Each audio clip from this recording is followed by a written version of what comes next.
ये अरविंद केजरीवाल जी जो हैं वो एक मायावी व्यक्ति है, वो एक धोखेबाज है, एक छली आदमी है।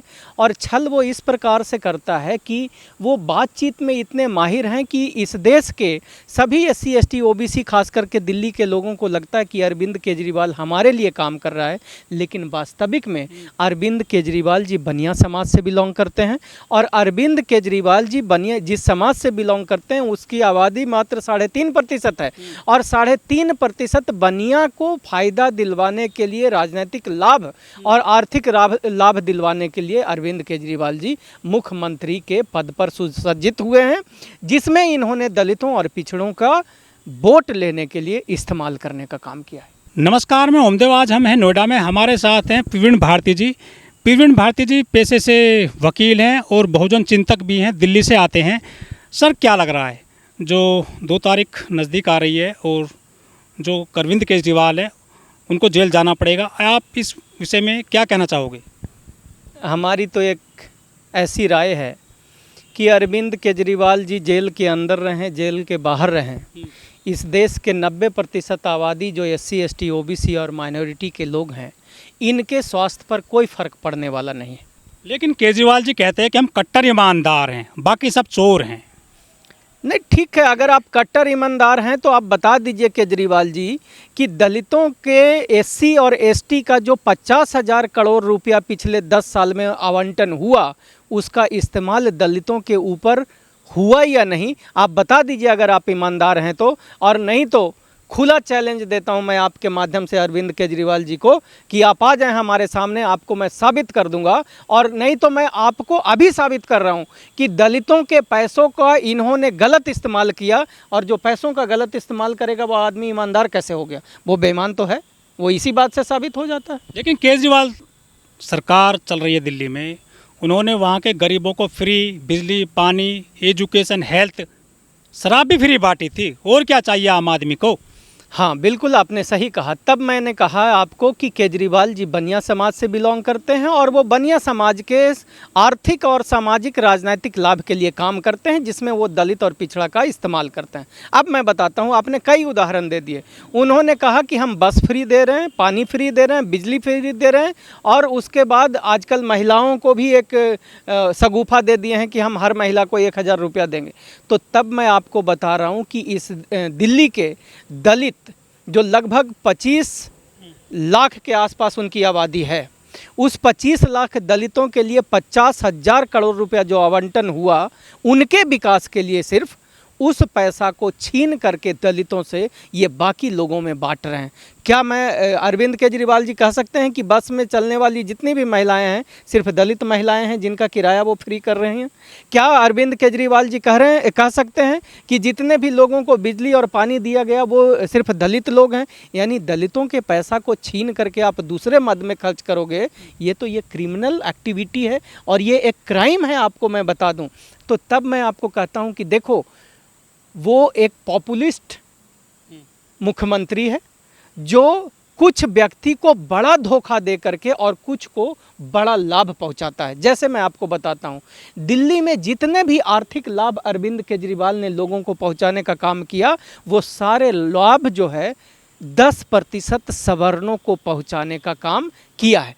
चाहे वो बड़े बड़े पदों पर नॉमिनेट करके 2-2 लाख रुपया तक का, 2-2 ढाई लाख रुपया तक का सैलरी दिलवाने में मदद उनको किया हो। आप देख लेना, जैसे ये तो जग जाहिर है कि 437 व्यक्ति में जिसको कि उसने एडवाइज़र और बड़े बड़े पदों पर नॉमिनेट किया, उन पदों पर मात्र 37 एससी एसटी ओबीसी के लोग थे। जबकि इस अरविंद केजरीवाल को 90%, अरविंद केजरीवाल को मैं दावे के साथ कह सकता हूं कि 20% भी वोट सवर्णों का नहीं मिलता है। लेकिन ये 90% जो है सरकारी नॉमिनेशन में जहाँ जहाँ डायरेक्टर चेयरमैन के पदों पर या एडवाइज़र के पदों पर नियुक्ति करने की बारी आई, 90% इन्होंने सवर्णों को नियुक्त किया। तब मैं आपको कहता हूँ कि अरविंद केजरीवाल जो हैं वो सिर्फ 10% सवर्णों के नेता हैं। आपका इशारा साथ इधर है कि राज्यसभा में एक भी दलित नहीं पहुंचा है, पंजाब से या दिल्ली से।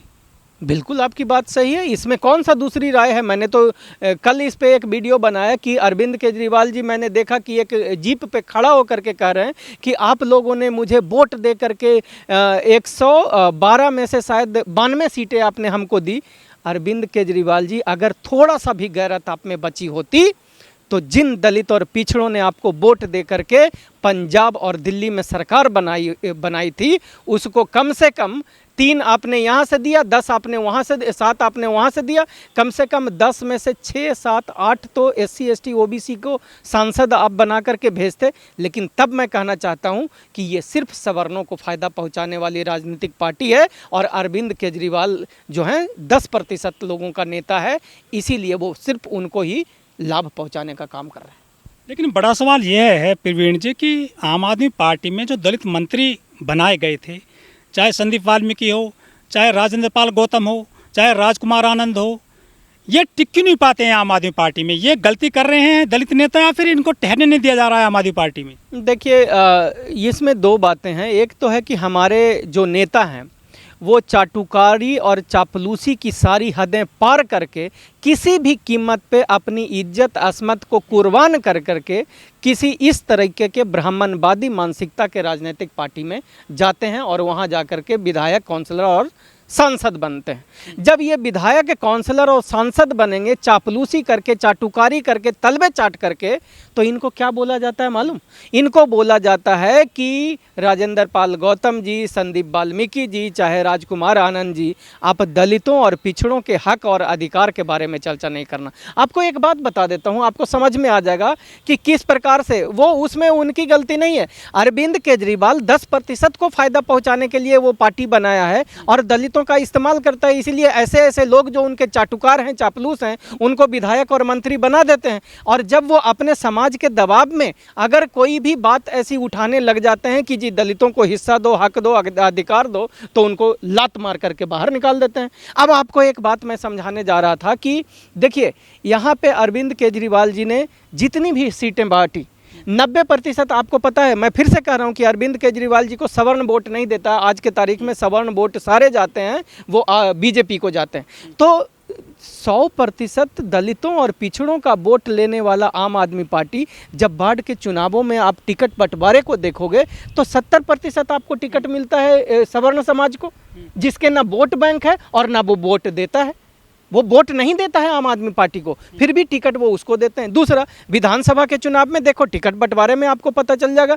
आपको अभी मैं कल बात कर रहा था कि कालका जी की विधायिका हैं आतिशी मार्लिना जी, वो उनको कालका जी से टिकट दिया गया। मैं कह रहा हूं कि जब राजपूत समाज की नेता हैं आतिशी मार्लिना जी, जब वो राजपूत समाज की नेता हैं, तो मुझे आप बता दो कि भाई उनको टिकट वहाँ से क्यों दिया गया? दलित और पिछड़े का वोट 90% है, वहाँ से उसको टिकट मिलना चाहिए था। चलो देखो, मैं फिर से कहता हूँ, आतिशी मार्लिना जी के साथ मेरा कोई पर्सनल द्वेष नहीं है, लेकिन मैं ये कहना चाहता हूँ कि मैं सवाल खड़ा कर रहा हूं कि जब वोट 90% है तो दलित और पिछड़े की महिलाएं, अब आप कह दोगे कि आतिशी मार्लिना जी बहुत पढ़ी लिखी हैं। नहीं, वो एक साधारण हमारे और आपके जैसे कोई दलित पिछड़े की जो महिला होती है उसी के जैसी हैं। कोई उनमें से वो उसको क्या मोर के पंख नहीं उनमें लगे हुए हैं, वो भी एक साधारण नेचुरल महिला हैं।